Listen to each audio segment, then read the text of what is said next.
हमारे चैनल को सब्सक्राइब करें और बेल आइकन दबाएं।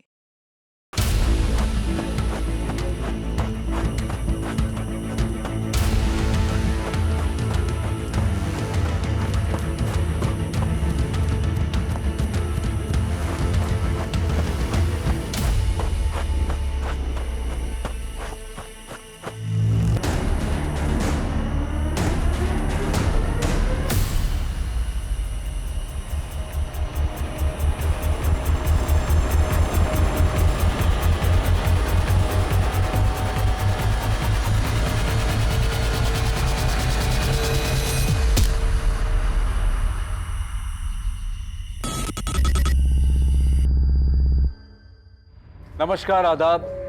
क्राइम पेट्रोल सतर्क के आज के एपिसोड में मैं अनूप सोनी आप सबका स्वागत करता हूं। इंदौर की पुलिस एक ऐसी अमानवीय घटना से रूबरू हुई कि जिसने जनता के साथ साथ उनका भी दिल दहला दिया। उनके सामने एक ऐसा केस आ गया जो ना सिर्फ एक पहेली बन गया बल्कि एक बड़ी चुनौती भी।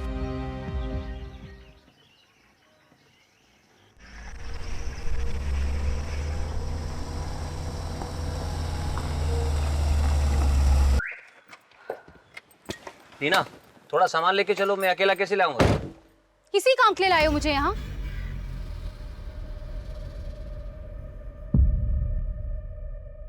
लीना! लीना! चिल्लाओ मत कितन, और कुछ काम तो ऐसा करो कि मुझे भी लगे कि मेरा कोई पति है।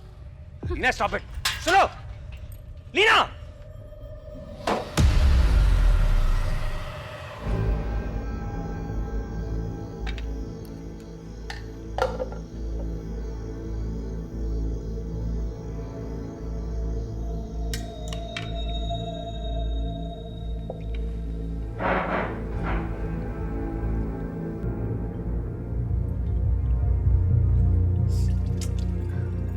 केतन, वॉश बेसिन में से पानी नहीं जा रहा है। लगता है चौक हो गया है। आके देखो ना। तुम्हें दिखाई नहीं दे रहा मैं खाना खा रहा हूँ? तुम्हें ज्यादा परेशानी है तो खुद ठीक कर लो, मेरे पीछे मत पड़ो।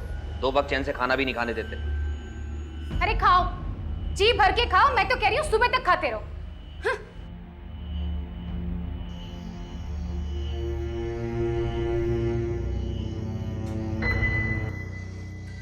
ये कैसी अजीब सी बदबू आ रही है। क्या मुसीबत है? चैन से सो भी नहीं सकते।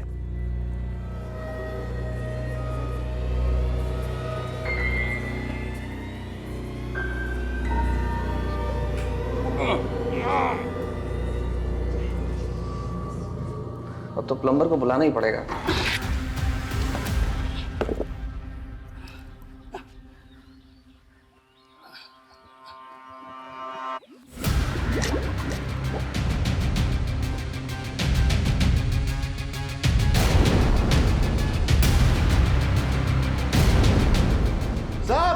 साहब जल्दी है साहब।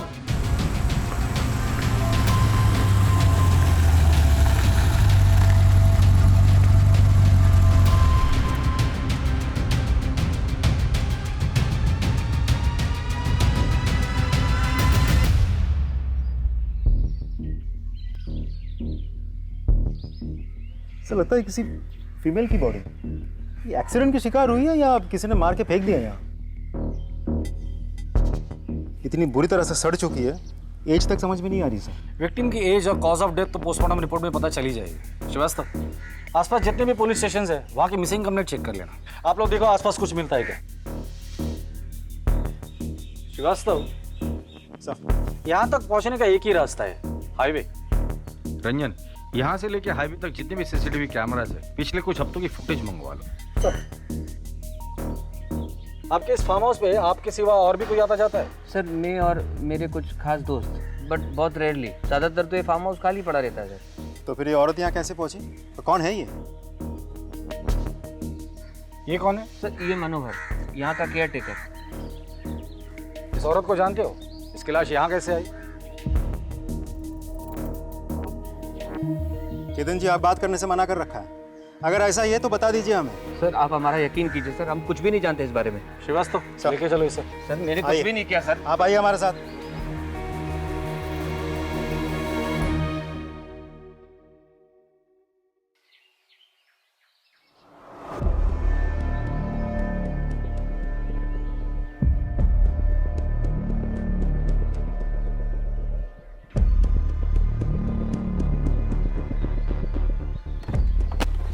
क्या तांग झांक कर रही है? जा अपना काम कर, निकल यहां से।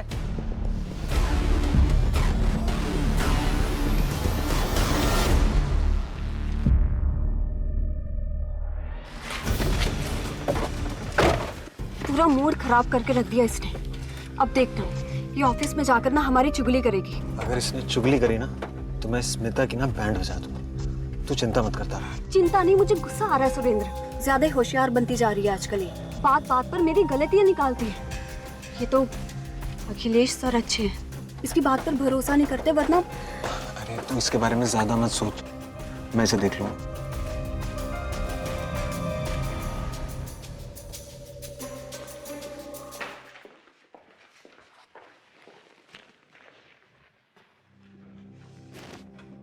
देख स्मिता, यहाँ किसी के साथ भी चुगली करने की हिम्मत मत करना। Yes sir. तारा, घर जाने के पहले मुझसे मिलकर जाना। Okay sir.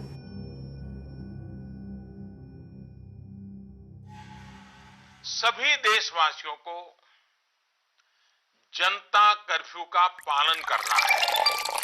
कि जनता कर्फ्यू के दरमियान हेलो। कोई नागरिक अच्छा, घरों से बाहर न निकले, ठीक है, मैं अभी आती हूँ।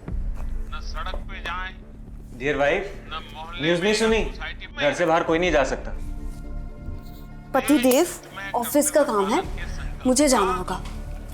पागल हो गई? बाहर जनता कर्फ्यू लगा हुआ है। मुझे जरूरी काम है, समझो बात को। की सफलता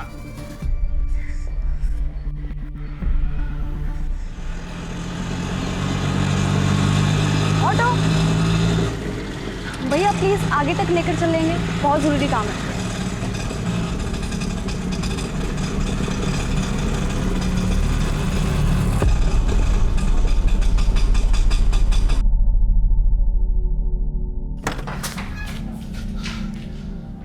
तुम यहाँ क्या कर रहे हो?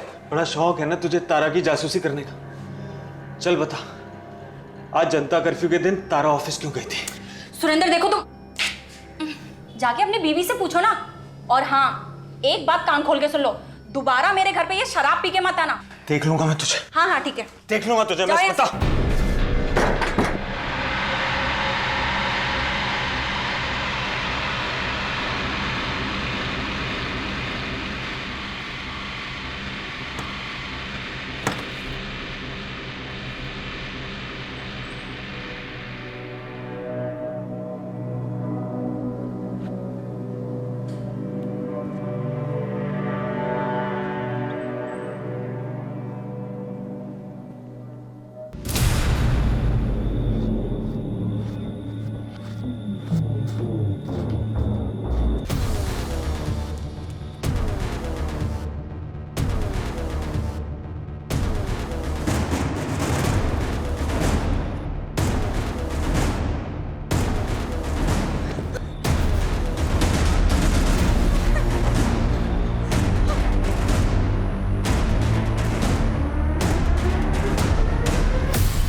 क्या यही वो जानवरनुमा इंसान था जो अपने जुनून के कारण उस जिंदगी को खत्म कर रहा था? पुलिस को भी इन्हीं सारे सवालों के जवाब चाहिए थे और इन्हीं जवाबों को ढूंढने की पहली कड़ी के रूप में पुलिस केतन को इंटेरोगेट कर रही थी। मुझे कुछ नहीं पता। लेकिन हमें पता है कि तुझे बहुत कुछ पता है। सर मेरा यकीन करिए सर, मुझे कुछ नहीं पता। मुझे यकीन सिर्फ इन दोनों पर है। अगर ये दोनों अपने पर आ जाए ना तो मुर्दों से भी सच उगलवा लेते हैं। तू तो अभी जिंदा है। चल बोल। मुझे एक बात याद आ गई सर। बड़ी जल्दी याद आया तुझे? मेरे फार्म हाउस पे एक कुक भी काम करता था सर, निसार। वो फार्म हाउस पे अपनी बीवी के साथ रहता था। नाम क्या था? उमंग, उसकी पत्नी का नाम। फिर कुछ महीने पहले निसार, मनोहर, छोड़ो। क्या हुआ? क्यों कुत्तों की तरह लड़ रहे हो? साहब ये मेरी बीवी को छेड़ता है। नहीं साहब, झूठ बोल रहा है ये। निसार तुम जाओ यहाँ से, मैं बात करता हूँ। निकलो तुम से, चलो। साहब तेरे को कितनी बार मैंने मना किया उससे मत उलझा कर। साहब मैंने कुछ नहीं किया साहब। जा यहाँ से। बहुत नैन मटक्का करती है, आशिकी का भूत सवार है तेरे सिर पे। छोड़ से। क्या पागलपन है ये? साहब देखिए, आपने मनोहर को छोड़ने को कहा, मैंने उसे छोड़ दिया, लेकिन ये मेरी बीवी है। इसे मारूं, कूटू, कुछ भी करो, आप बीच में मत पड़िए। बस सर, वो दिन है और आज का दिन है। निसार अपनी पत्नी के साथ कभी फार्म हाउस वापस नहीं आया। मैंने उसको बहुत ढूंढने की कोशिश की सर, लेकिन वो मिला ही नहीं। कब की बात है ये? सर 3 महीने हो गए शायद। हाँ डॉक्टर साहब, ठीक है, हम लोग आ रहे हैं हॉस्पिटल। जब तक फॉरेंसिक की रिपोर्ट नहीं आती इसे यही रहने दो। और वो निसार और उमंग पता करो ये लोग कहाँ हैं, और केयरटेकर मनोहर इंटरोगेशन के लिए लेकर आओ उसे। तब तक हम लोग हॉस्पिटल होकर आते हैं। Sir hello. तो डॉक्टर साहब रिपोर्ट्स रेडी है? सर बॉडी की कंडीशन बहुत खराब हो चुकी है, हमें थोड़ा और टाइम लगेगा फर्दर इन्वेस्टिगेशन के लिए। ठीक है, लेकिन हो सके तो जल्द से जल्द कीजिए, क्योंकि आपको जितना वक्त लगेगा उतना ही वक्त क्रिमिनल को मिलेगा सबूत के साथ छेड़छाड़ करने के लिए। मेरे स्टाफ को घर गए हुए 2 हफ्ते हो गए, बट डोंट वरी, आप हमारी इनिशियल फाइंडिंग्स के ऊपर आपकी इन्वेस्टिगेशन जारी रखिए। जैसे कि बॉडी में मल्टीपल कट्स है, जिसके कारण हेवी ब्लड लॉस हुआ है। मरने वाले की उम्र 25 या 26 साल होगी। उसकी स्कल भी बहुत बुरी तरह से टूट चुकी है, उसे गला घोंटकर मारा गया है। सर पर भी बहुत सारे निशान हैं, लगता है किसी बड़े पत्थर से मारा है। और हाँ, सबसे बड़ी शॉकिंग बात, इस बॉडी से हार्ट, लंग और लिवर गायब है। और यहाँ रिब केज की हड्डियों पर किसी इंसान के दांतों के निशान है। डॉक्टर साहब, क्या बॉडी के चेहरे से जो स्कल है उससे हम उसका चेहरा बना सकते हैं? I will try my level best. Thank you. इंसान के दांतों के निशान? श्रीवास्तव, कहीं ये अपराधी कोई नरभक्षी तो नहीं है? कि जिस तरह से पुलिस के सामने पोस्टमार्टम की रिपोर्ट आई थी और उन्हें ये पता चला था कि महिला के शरीर के कुछ अंग गायब हैं, तो पुलिस के लिए ये एक शॉकिंग न्यूज थी। क्या उनका सामना एक नरभक्षी से होने वाला था? सर, हमें फार्म हाउस से कुछ दूरी पर एक सीसीटीवी मिला है, उसमें कार दिखाई दे रही है। उसका नंबर है MP0932JK। ठीक है, आरटीओ से ओनर का पता निकालो। जी सर। MP0932JK।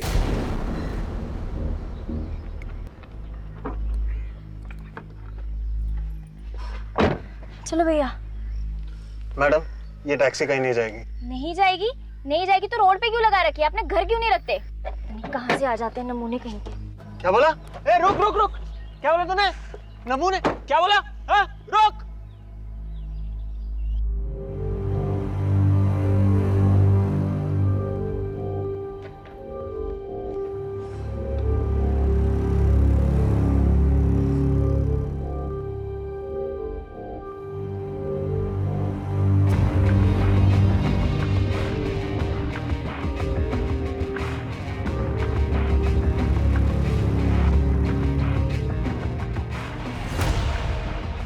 Good morning. नए आए हैं आप? कौन हो तुम? मैडम मैं विश्वास, अखिलेश सर का ड्राइवर हूँ मैडम। ये क्या हुआ मैडम आपके हाथ को? दिखाइए, मैं बाम लगा देता हूँ। पीछे हटो, मैं खुद कर लूंगी। मैडम लगा देते ना बाम।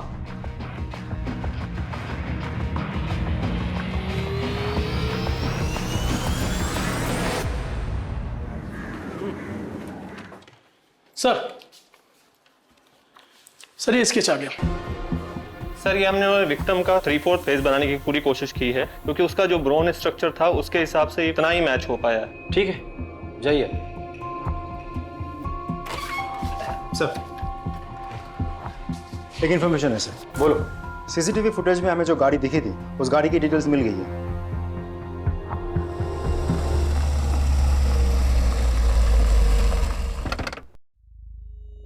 दो महीने पहले बिलावरी तालाब के पास तुम्हारी कार दिखाई दी थी।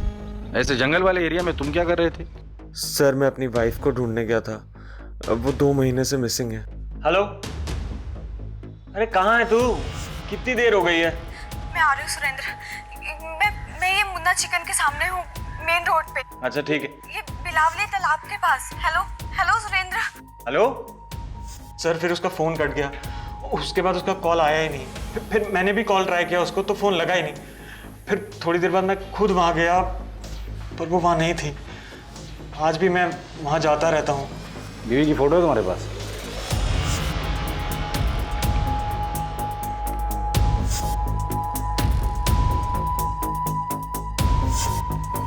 सर सिमिलर तो है लेकिन लगता नहीं कि यही है। क्या हुआ सर? दरअसल उस तालाब के पास हमें एक औरत की लाश मिली है। सर मेरी बीवी तारा सिर्फ गायब हुई है, उसके साथ ऐसा कुछ उल्टा सीधा नहीं हो सकता। तुम इतने यकीन के साथ कैसे कह सकते हो? और अगर वो गायब है तो तुमने जाके पुलिस स्टेशन में रिपोर्ट लिखवाई थी? हाँ सर मैंने लिखवाई थी, पर फिर मैं पुलिस स्टेशन नहीं जा पाया और वहां से कोई फोन भी नहीं आया। तुम्हारी बीवी तारा का किसी के साथ झगड़ा था या दुश्मनी थी? सर उसकी बहन चंदा से उसका हमेशा झगड़ा रहता था। यहाँ क्या करने आई है तू?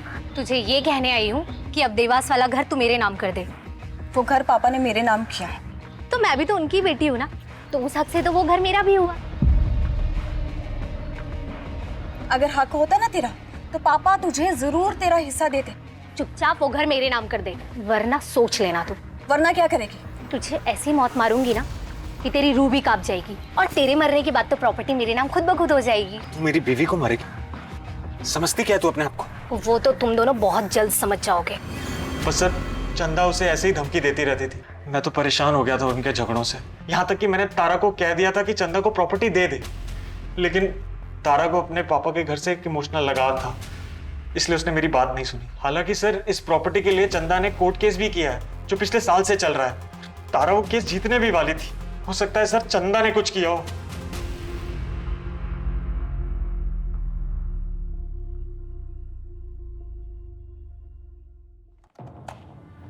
सर तारा के घर से लेकर ऑफिस तक हमने सारा सीसीटीवी फुटेज निकाल लिया है, लेकिन कुछ खास हाथ नहीं लगा। लेकिन हाँ एक फुटेज है जहां तारा किसी गाड़ी में बैठी हुई दिखाई दे रही है। अब क्योंकि अंधेरा है तो विजुअल क्लियर नहीं है सर।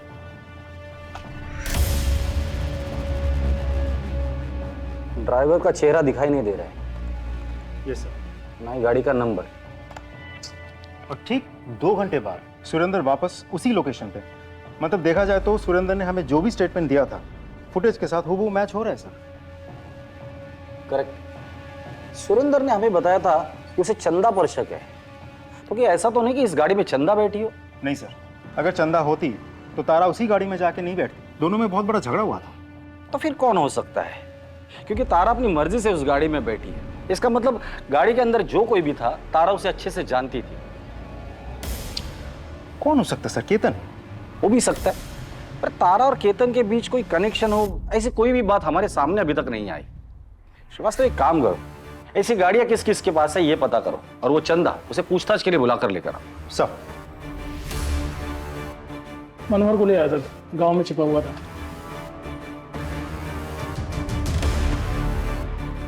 बोल मनोहर। साहब मुझे यहाँ क्यों लाया साहब? साहब मैंने कुछ नहीं किया साहब। वो उस दिन फार्म हाउस में लाश मिली ना, तो मैं थोड़ा सा घबरा सा गया था, तो इसलिए मैं अपने घर भाग गया था। मनोहर, जिस लाश की तू बात कर रहा है ना, उस लाश का हार्ट, लीवर और लंग तीनों गायब है। अब सिर्फ इतना बता दे, वो लाश किसकी थी और किसने मारा था उसे? नहीं साहब, मैं वहाँ काम करता था साहब, मैंने कुछ नहीं किया साहब। ये निसार और उमंग वो कैसे गायब हो गए? सच बता, वो लाश उमंग की है ना? तूने मारकर उसे वहां छुपा दिया था ना? क्या किया रे उस बॉडी पार्ट्स का? मैंने कुछ नहीं किया, बस उससे थोड़ी सी हमदर्दी थी। वो क्या है ना कि वो निसार ना उसे बहुत मारता था, गाली भी देता था साहब। बस उमंग ना उन सारी बातों से ना परेशान रहती थी, तो वो बस अपना मन हल्का करने के लिए वो सारी बातें मुझे बताती थी। अच्छा, तेरा ये जो मालिक है केतन और उसकी बीवी लीना, इनके ताल्लुकात कैसे? वैसे तो ठीक ही है, मतलब उन दोनों के बीच में टेंशन चलते रहता है। केतन आखिरी बार फार्म हाउस पे कब आया था? हाँ, करीब 2.5 महीना पहले। सब वो एक औरत को लेकर आए थे। आखिर तुम मेरे पीछे पड़ी क्यों? तुम्हें समझ में नहीं आता? एक बार हमारा ये रिश्ता अब नहीं चल सकता। बस जो होना था वो यहां तक हो गया। बार बार मैं तुम्हें एक बात को नहीं समझा सकता। अगर तुम समझती क्यों नहीं, लीना को पता चल जाएगा तो वो मुझसे दूर हो जाएगी, मेरा नुकसान हो जाएगा। तुम क्या बोलूं तुम्हें मैं?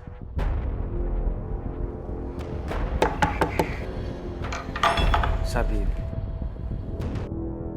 जाओ जाओ। सब लीना मैडम के साथ वही औरत आई थी जो केतन सेठ के साथ आई थी। केतन, बहुत सच छुपा के रखा है तूने हमसे। चल अब ये बता, 2.5 महीने पहले तेरे साथ जो औरत यहाँ आई थी, कौन थी वो? सर वो मेरी फ्रेंड रीमा थी सर। मेरा फार्म हाउस खरीदना चाहती थी, इसलिए मेरे साथ थी। और अब वो कहाँ है? पता नहीं सर, हमारी डील होने वाली थी, फिर बात बनी नहीं। एक्चुअली काफ़ी टाइम से मैं अपनी फ्रेंड रीमा सहानी के टच में नहीं हूँ सर। सुना है किसी स्कॉलरशिप के बाद वो कोई यूनिवर्सिटी चली गई है, मगर हाँ कुछ महीनों पहले तक वो हमारे फार्म हाउस के प्लांट में बहुत इंटरेस्टेड थी। कोई बोटेनिकल रिसर्च कर रही थी शायद। आई एम श्योर केतन ने ही कुछ किया होगा। इस श्योरिटी की वजह? रीमा मिली तो मुझे इग्नोर करने लगा था, और आई एम श्योर कोई और मिली होगी, इसीलिए उसे रास्ते से हटा दिया। ये सब ब्लडी कैसेनोवा 2.5 महीने पहले रीमा को लेकर आया था सर वो यहाँ। आप अपने पति पर नजर रखती थी? रखनी पड़ती है सर। और उस नजर का नाम मनोहर था? जी नहीं, मैंने एक प्राइवेट डिटेक्टिव हायर किया था, उसी ने मुझे ये सब कुछ बताया। वैसे आपकी पूछताछ पूरी हो गई हो तो क्या मैं जा सकती हूँ? जा सकती है, लेकिन हमारे परमिशन के बगैर शहर छोड़कर मत जाइए। जरूरत पड़ेगी तो दोबारा बुला लूंगा। सर केतन और लीना दोनों के पास ही रीमा को हटाने का मोटिव था। मुझे तो लगता है इन दोनों में से किसी ने रीमा को मारा होगा। नहीं श्रीवास्तव, 3 औरतें गायब हुई है, उमंग, रीमा और तारा, और लाश हमें सिर्फ एक औरत की मिली, और मुझे लगता है वो शायद तारा की है। तो क्या सर उन दोनों का भी खून हुआ है और उसमें भी यही 2 इन्वॉल्व है? लेकिन सर मोटिव क्या हो सकता है? पता नहीं सर, सब कुछ बहुत उलझ सा गया है। श्रीवास्तव, यही उलझन तो हमें सुलझानी है। हमें बस उस एक सिरे की तलाश है जो हमें कातिल तक लेकर जाएगा, और वही सिरा हमें दिखाई नहीं दे रहा है। उस चंदा को बुला कर लाओ। साहब मेरी बहन तारा तो मिसिंग थी, फिर उसकी लाश। जता तो ऐसे रही हो जैसे बहन गायब होने का बहुत बड़ा दुख हुआ है तुम्हें। हाँ साहब, इसीलिए तो मैंने उसकी मिसिंग कंप्लेंट कराई थी, ना कि उसके पति सुरेंद्र ने। मिसिंग कंप्लेंट तुमने लिखवाई थी? हाँ सर, ये देखिए मेरे पास उसकी कॉपी भी है। इसमें नाम तो तारा सेंगल का है। हाँ साहब, ये उसका शादी से पहले का नाम है। तारा और तुम्हारे बीच प्रॉपर्टी को लेकर झगड़ा चल रहा था, कोर्ट केस भी चल रहा था। लेकिन वो तो मैंने वापस ले लिया था आज से 1.5 साल पहले ही। ये देखिए मेरे पास पेपर भी है। कोर्ट केस वापस लेने के पीछे कोई खास वजह? साहब वजह बस इतनी थी कि कुछ भी हो, सारी प्रॉपर्टी तारा के बेटे अक्षय के नाम ही होनी थी, और अक्षय मेरे लिए मेरे बेटे जैसा ही है। मतलब ये कि मैं कभी माँ नहीं बन सकती, और अक्षय ही मेरे लिए मेरा सब कुछ है। ये तारा और सुरेंद्र के बीच रिश्ता कैसा था? वैसे तो वो दिल का बहुत अच्छा है, लेकिन अगर उसकी सटक जाए ना तो वो शैतानों का भी बाप बन जाता है साहब। हे भगवान, ये इंसान है या शैतान? कैसे जानवरों की तरह काटा है तुझे। एक ढेला भर तो कमाता नहीं था साहब, और नए नए बिजनेस के लिए तारा से पैसा मांगता रहता था, और अगर वो नहीं देती थी साहब तो फिर वही मारपीट करना उसके साथ। ये तारा का बेटा अक्षय इस वक्त कहाँ है? तुम्हारे साथ है? नहीं साहब, वो बोर्डिंग स्कूल में है। तारा से आखिरी बार कब मिली थी तुम? उसके गायब होने से कुछ दिन पहले मिले थे हम लोग, लेकिन जब मैंने सुरेंद्र से इस बारे में पूछा तो उसने कोई जवाब नहीं दिया। ये सुरेंद्र और तारा का रिश्ता कैसा था? हाँ साहब, सुरेंद्र तारा से प्यार तो बहुत करता था। चल रहे इंद्र, बहुत दर्द हो रहा है मुझे। अरे कुछ नहीं होता, जरा सी चोट है। अरे रे मजनू, कहाँ चल दिए भाई? अपनी लैला का इलाज करवाने। तू क्यों खून जला रहा है बे? सुरेंद्र ने तारा के गायब होने के बारे में कुछ बताया था? हाँ साहब, सुरेंद्र कह रहा था कि उसने तारा को खोजने की बहुत कोशिश की, लेकिन वो मिली नहीं। उसके चक्कर में सर दिन रात दारू पीने लग गया। सर कुछ दिन पहले ना आया था मेरे पास ही, और कह रहा था कि 10 दिन की छुट्टी पे जा रहा है, और हंसने लगा। वो सर ऐसी बात बोली कि मेरे को भी हंसी आ गई। उसने ऐसा भी क्या बोला था?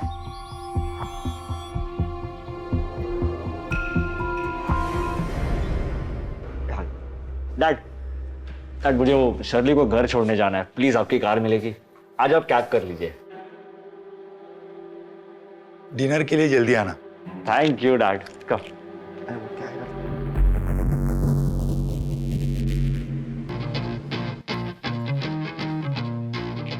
मीना, थोड़ा वॉल्यूम तो कम करो। नहीं होगा बंद, इसको सुनने से शांति मिलती। शांति खामोशी में मिलती। नहीं होगा बंद, और आपको जहाँ शांति मिलती है ना, आप वहाँ जाइए। और तुम जहानुम में जाओ, देखता हूँ मुझे कहाँ शांति मिलती है।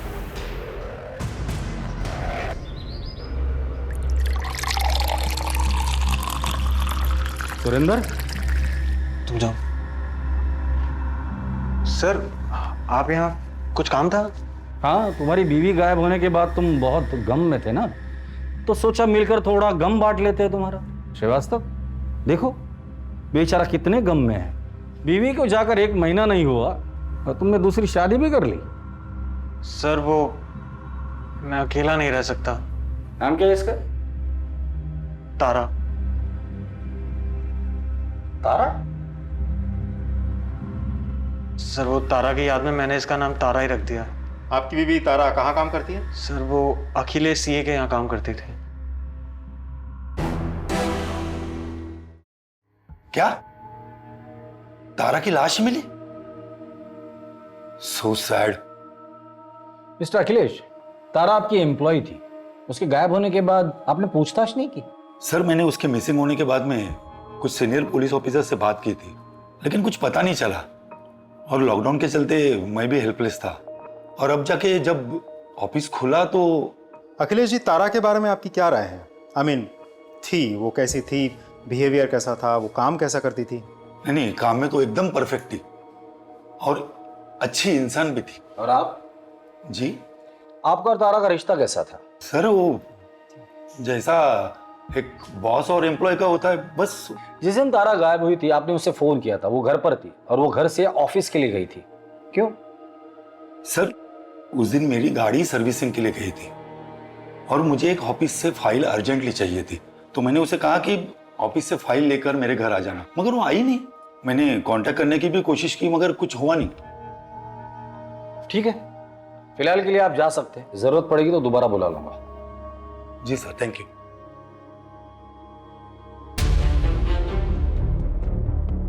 सर एक बात मुझे समझ में नहीं आई, वो फाइल इतनी भी क्या अर्जेंट थी कि अखिलेश ने तारा को जनता कर्फ्यू के दिन ऑफिस भेजा था? हाँ सर, जब वो ऑफिस से काम खत्म करके घर जा चुका था, फिर उसे अचानक से फाइल की याद क्यों आई? बात किसी फाइल की है ही नहीं। इस अखिलेश ने हमें आधी कहानी बताई है, बात कुछ और ही है। Extra marital affair sir? हो सकता है। हाँ, लेकिन इंसान के दांतों के निशान भी तो हमें बॉडी पे मिले थे, उसका क्या? और एक्स्ट्रा मैरिटल अफेयर के साथ नरबख्शी का क्या कनेक्शन हो सकता है? बहुत ही स्ट्रेंज केस है सर। अखिलेश के ऑफिस और घर के आसपास उसके बारे में पूछताछ करो और उसका वो ड्राइवर उठाकर लेकर आओ उसे।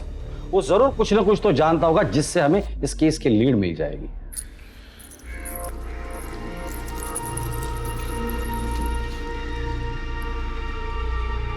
अखिलेश के ड्राइवर विश्वास तुम ही हो? जी साहब। सर विश्वास,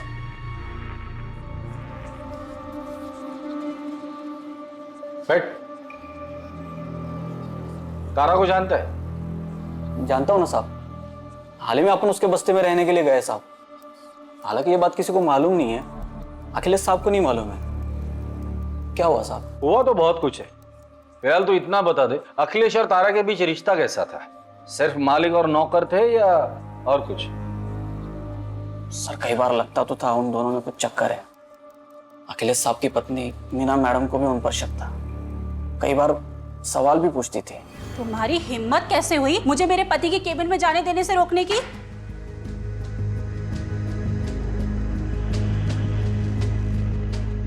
ऐसे कौन से काम में बिजी थे कि आपका प्यून मुझे अंदर आने से रोक रहा था? क्या चल रहा है इस ऑफिस में? बहुत गुस्सा करती थी साहब। उस दिन फोन पर भी वो किसी से बात कर रही थी। अरे भैया कुछ तो उपाय करो। देखो मैं कुछ भी करने को तैयार हूँ, बस ये तारा नाम की बला से ना पीछा छूट जाए। बस मैं इतना चाहती हूँ कि तारा ना इस दुनिया से ही उठ जाए। ठीक है, जाओ तुम।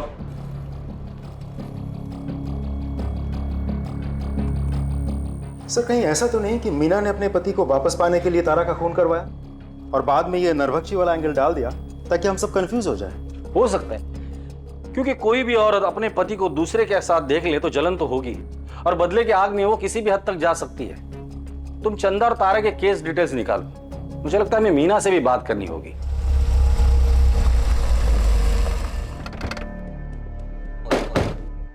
सर अगर मुझे बदला ही लेना होता तो मैं 4 साल इंतजार क्यों करती? मैं उसे उसी टाइम खत्म कर देती जब मुझे पता चला था कि मेरे पति का चक्कर उस तारा से चल रहा है। और वैसे भी मेरे पति को क्या फर्क पड़ता है, उसे तो अपने ऑफिस में रोज खूबसूरत जवान लड़की चाहिए। तारा नहीं तो और कोई सही, लेकिन हाँ मैं उस तारा से नफरत जरूर करती थी। ठीक है, जरूरत पड़ेगी तो दोबारा आएंगे। हाँ श्रीवास्तव बोलो। सर, केस के बारे में चंदा ने झूठ बोला है। वो केस अभी भी ओपन है और कोर्ट में चल भी रहा है। और सबसे इंटरेस्टिंग इन्फॉर्मेशन तो ये है कि इन दिनों चंदा जिसके साथ रह रही है वो कोई और नहीं बल्कि विश्वास है, अखिलेश का ड्राइवर। उठाकर लेकर आओ दोनों को।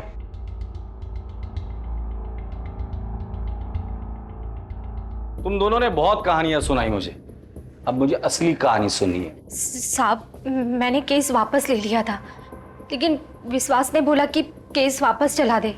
इसने मुझे मजबूर किया, इसलिए मैंने वापस चला दिया। ये बोला कि प्रॉपर्टी तुझे नहीं चाहिए तो मैं रख लूंगा।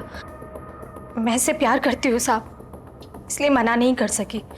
पर साहब सच में तारा को मैंने नहीं मारा साहब। साहब तारा को मारना ही होता तो सर मैं चंदा को केस चलाने के लिए क्यों कहता सर?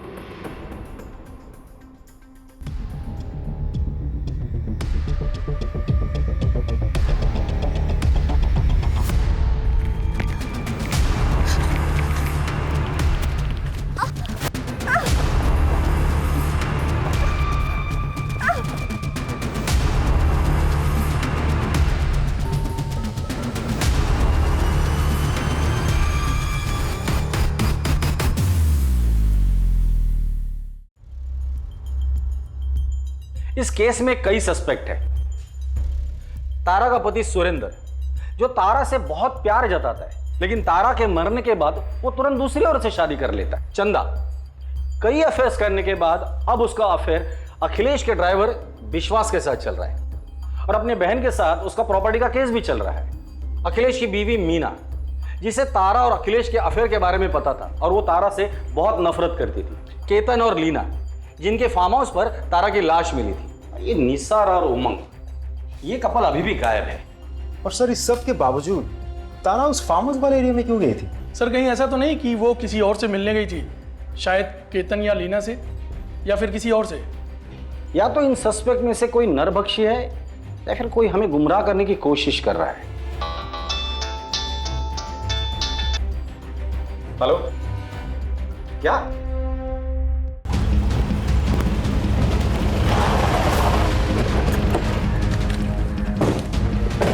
फोन आपने किया था? हाँ सर। बॉडी कहाँ दिखाइए?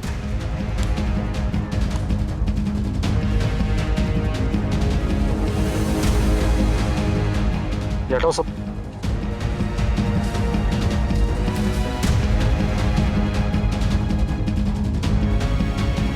सर, इसका चेहरा तो पहचान में ही नहीं आ रहा है। सर, मारने का तरीका देखा आपने? इसे भी बिल्कुल तारा की तरह ही मारा गया है। आस पड़ोस में लोगों से पूछताछ करो, किसी ने कुछ देखा है या नहीं। सर, बॉडी को पोस्टमार्टम के लिए भेज दो।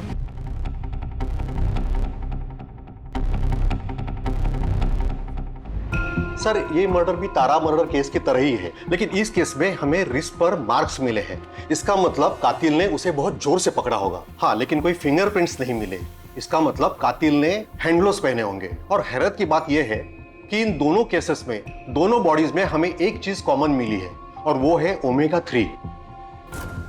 ओमेगा 3 तो स्टेरॉइड है जो अक्सर जिम जाने वाले लोग लेते हैं। इसका मतलब कातिल जो भी है वो जिम फ्रीक आदमी। उसे ड्रग्स और स्टेरॉइड की भी आदत है। वो अपनी बॉडी बनाने के लिए बहुत सारे अननेचुरल सप्लीमेंट्स और स्टेरॉइड के यूज करता होगा। Thank you very much doctor. Sir, Nisar की बीवी उमंग का पता चल गया है सर। वो पास के ही गांव में है। सब मेरा पति निसार बहुत शक्की था। उसके रोज रोज के शक से, उसकी मारपीट से तंग आके मैं ये अनजान गाँव आ गई ताकि कोई मेरे तक पहुंच ना सके। और सब खास करके तो वो निसार। जब तुम फार्म हाउस पे थी तो केतन और लीना के अलावा और कौन आता था फार्म हाउस पर? सब मेम साहब के अलावा उनके खास दोस्त आते थे। और कोई नहीं आता था? और हाँ सर, एक बार जब फार्म हाउस पे कोई नहीं था तब एक आदमी आया था। ये फार्म हाउस किसका है? केतन साहब का। उनकी पत्नी का नाम क्या है? लीना मैडम। एज क्या होगी? लेकिन आप कौन है और ये सब क्यों पूछ रहे हैं? जी शायद मैं उन्हें जानता हूँ। So just confirming. By the way, आपका नाम क्या है? आप भी बहुत खूबसूरत हो, तुम फूल की तरह। लेकिन उसके बाद मैंने उसको कभी नहीं देखा सर। जब तुमसे उसने मेम साहब के बारे में पूछा तो तुमने सारी इंफॉर्मेशन दे दी उसे? अब वो इतने प्यार से पूछ रहा था साहब, तो मैं मना नहीं कर पाई। लीना जी, हमने सुना है कि कोई था जो आपसे मिलने के लिए बहुत डेस्परेट था, आपसे जान पहचान बढ़ाने के लिए उसने कोशिश भी की थी। कुछ याद आया? नहीं? कोई बात नहीं, मैं लेडी कांस्टेबल को बोल दूंगा, वो आपकी याद ताजा कर देगी। हाँ, थोड़ा सा दर्द होगा लेकिन याद जरूर आ जाएगा। मैं एक आदमी से मिली थी सर, उसे मैंने फार्म हाउस के बारे में बताया था। अब सुनिए, जी कहिए। क्या ये आपका सेल फोन गिर गया? जी नहीं, मेरा सेल फोन तो मेरे पास है। अच्छा, बाय द वे, ये फार्म हाउस आपका है? जी हाँ। बहुत खूबसूरत है, थैंक यू। बिल्कुल आप ही की तरह। वो bye the way, I am Suraj. If you don't mind, क्या मैं एक दो पल आपके साथ चल सकता हूँ? वो क्या है ना कि मैं यहाँ पे नया आया हूँ, तो I am looking for a good company. उसके बाद हम 2 बार और मिले। कमाल है लीना जी, आप ऐसे किसी भी अजनबी के साथ। एक्चुअली सर, मैं अपनी मैरिड लाइफ में खुश नहीं थी और इनके बारे में मैं आपको बता चुकी हूँ। वो आदमी बहुत ही इम्प्रेसिव था और किसी से 2 पल हंसकर बात करने की खुशी को मैं रेसिस्ट नहीं कर पाई। बट कुछ दिनों बाद हम लोग फार्म हाउस से चले गए थे। मैं अपने काम में बिजी हो गई और उसके बाद मैं उससे कभी नहीं मिली। नंबर है उसका? जी नहीं। चेहरा तो याद होगा। श्रीवास्तव, स्केच आर्टिस्ट को बुला, उसका स्केच बनाने में हमारी मदद कीजिए। जाइए।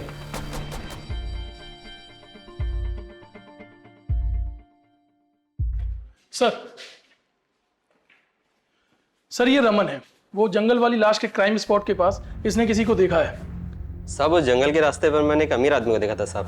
बड़ा अजीब लगा मुझे, क्योंकि वहाँ तो अक्सर मजदूर आते जाते थे। अब ऐसे रास्ते पर वो आदमी अपनी महंगी कार लाया और चला गया, कुछ समझ में नहीं आया सब। स्केच बनवा सकते हो उसका?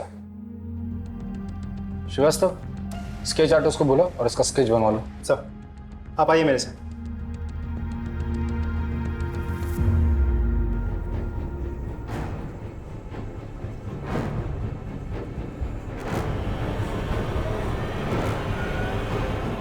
तीनों स्केच तो एक ही आदमी के हैं। ये तो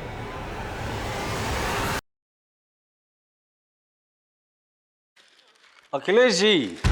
सर आप बैठिए बैठिए बैठिए। यहीं से गुजर रहा था, सोचा आपसे मिलकर चला जाऊं। अरे कहाँ ये घास फूस खा रहे हैं आप? अरे हाँ, लॉकडाउन था ना, नॉनवेज मिला नहीं होगा आपको। हाँ सर, सॉरी, मैं कुछ समझा नहीं सर। समझाता हूँ। अखिलेश जी, आपने हमें बताया कि आपने तारा को ऑफिस भेजा था फाइल लाने के लिए, क्योंकि आपकी गाड़ी सर्विसिंग के लिए गई थी। पर आपने ये नहीं बताया कि आप गाड़ी सर्विसिंग से वापस लेकर भी आए थे। अखिलेश जी, शर्ली कहाँ है और उसका बॉयफ्रेंड, मतलब आपका बेटा, वो कहाँ है? बेटा?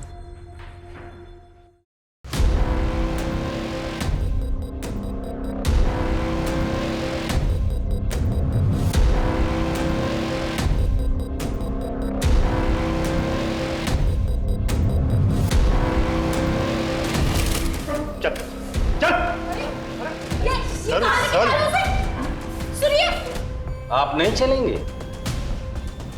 चलो। सॉरी साहब, मैं अपने बेटे को बचाने की कोशिश कर रहा था। ऐसे बेटे को बचाने से अच्छा ये होता कि इसे हमारे पास लेकर आते। ऐसे हैवान को बचाकर तुमने भी बहुत बड़ा जुर्म किया है। साहब, मैं शर्मिंदा हूँ। आपके शर्मिंदा होने से उन लोगों की जान वापस नहीं आएगी जिसे आपका बेटा खा चुका है। अब मुंह खोलकर बताइए। बताता हूँ साहब, ये बात सच है कि मैंने उस दिन मेरी कार सर्विसिंग को दी थी और वापस मंगा ली थी। उस दिन विक्रांत मेरी कार ले गया था, ये बात मैंने आपसे छुपाई थी। मगर जब विक्रांत रात को देरी से घर आया और तारा भी फाइल लेकर नहीं आई, तब मुझे लगा कुछ तो गलत है। अखिलेश जी, जो इसने किया है ना, उसे गलती नहीं कहते, हैवानियत कहते हैं। अब तू मुंह खोलेगा? मुझे जिम और बॉडी बिल्डिंग का शौक है और जल्द से जल्द बॉडी बनाने के चक्कर में मैं ड्रग्स और स्टेरॉइड्स के इंजेक्शंस लेने लगा। फिर मुझे इस नशे की आदत पड़ गई सर। प्रोटीन्स के चाहत में मैं कुछ भी खाने लगा, हर तरह का मांस। मुझे किसी ने कहा कि इंसान के मांस पे सबसे ज्यादा ताकत होती है, इसलिए ये सब ढूंढने के लिए मैं बाहर जाने लगा, लेकिन मुझे कुछ नहीं मिला। लेकिन उस दिन मुझे तारा मिली।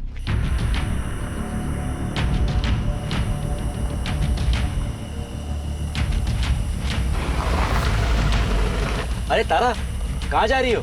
आपके घर जा रही हूँ। ये फाइल आपके पापा ने मंगवाई है। आओ बैठ जाओ, मैं घर ही जा रहा हूँ, तुम्हें छोड़ देता हूँ। ओके। कहाँ? वो जैसे ही गाड़ी में बैठी, पता नहीं मैं आउट ऑफ कंट्रोल हो गया और उसे फार्म हाउस की तरफ ले जाने लगा, लेकिन उसने ऐतराज किया। ये आप कौन से रास्ते से जा रहे हैं सर? ये रूट गलत है। नहीं, सही रास्ता है, मैं काफी बार इस रास्ते से गया हूँ, डोंट वरी। नहीं सर, देखिए मुझे ना कुछ भी ठीक नहीं लग रहा है। आप मुझे यहीं छोड़ दीजिए, मैं घर खुद चली जाऊंगी। प्लीज आप गाड़ी रोकिए और ये फाइल आप अपने पापा को खुद ही दे दीजिए।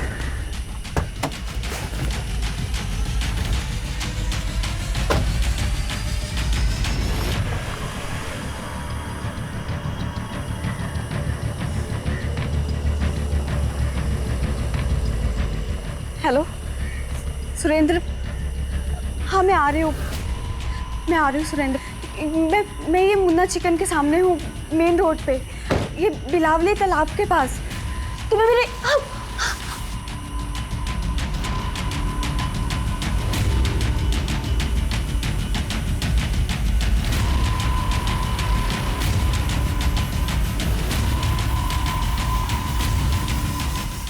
मेरे सर पर पागलपन सवार था सर, मुझे कुछ भी करके प्रोटीन्स चाहिए था। ड्रग्स और इंजेक्शंस की नामौजूदगी में मैं कुछ सोच नहीं पा रहा था, इसलिए मैंने तारा को मारकर उसके शरीर के अंगों को खाया। जब मेरी भूख और तलब शांत हुई, तारा की लाश को फार्म हाउस ले गया, क्योंकि मुझे पता था कि फार्म हाउस अब हमेशा खाली रहता है। जब विक्रांत घर पे आया तो मैंने कार में खून देखा। मेरी कार को फिर से वो सर्विसिंग के लिए डाला और वापस भी ले आया। मगर जब मुझे पता चला कि शेरली गायब हुई है, मुझे याद आया कि विक्रांत ने मुझे कहा है कि वो पुनः अपने काम से गई है। मुझे पक्का यकीन था कि विक्रांत ने उसके साथ कुछ न कुछ किया है।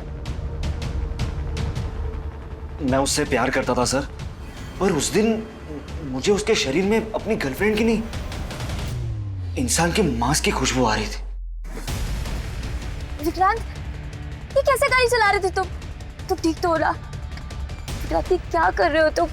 विक्रांत, तुम्हें क्या हो गया है? विक्रांत, ये ग्लव्स क्यों पहन रहे हो तुम? कुछ बोलो तो सही, ये क्या कर रहे हो तुम? विक्रांत, विक्रांत छोड़ो मुझे।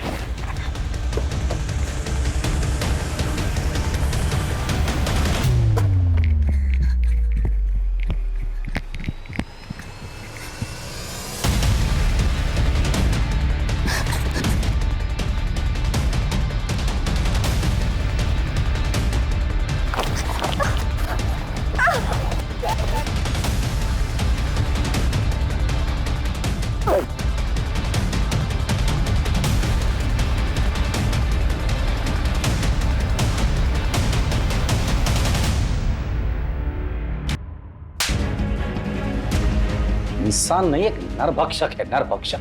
जानवर से भी बदतर। पता है जब जानवर कोई भी नरभक्षक बनता है तो उसके साथ क्या करते हैं? गोली मारते हैं उसे। तुम्हें जानवर कहना जानवरों का अपमान होगा। इंसानों का मांस खाकर ताकतवर बनना इंसानियत का मजाक उड़ाना है। मैं पूरी कोशिश करूंगा कि तुम्हें जल्द से जल्द फांसी हो जाए, और अखिलेश तुम्हें भी, क्योंकि एक हैवान को बचाने की तुमने पूरी की पूरी कोशिश की है।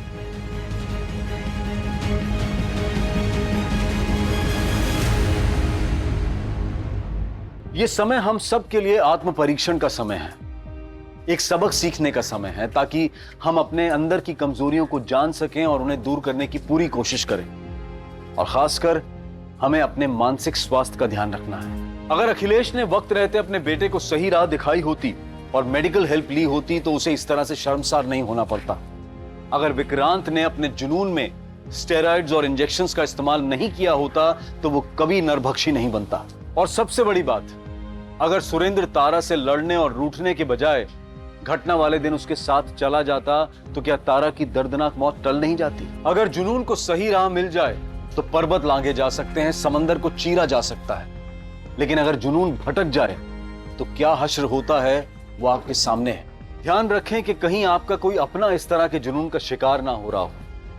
उनके साथ समय बिताएं, उनसे बात करें, उनकी मदद करें, ताकि फिर से इंसानियत शर्मसार ना हो। मैं अनूप सोनी आपसे विदा लेता हूं।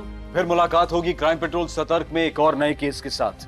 तब तक अपना और अपने परिवार का ख्याल रखें, सतर्क रहें, सुरक्षित रहें। और देखते रहें क्राइम पेट्रोल सतर्क। जय Hind. For more updates, subscribe to our channel, click the show links and enjoy watching the videos.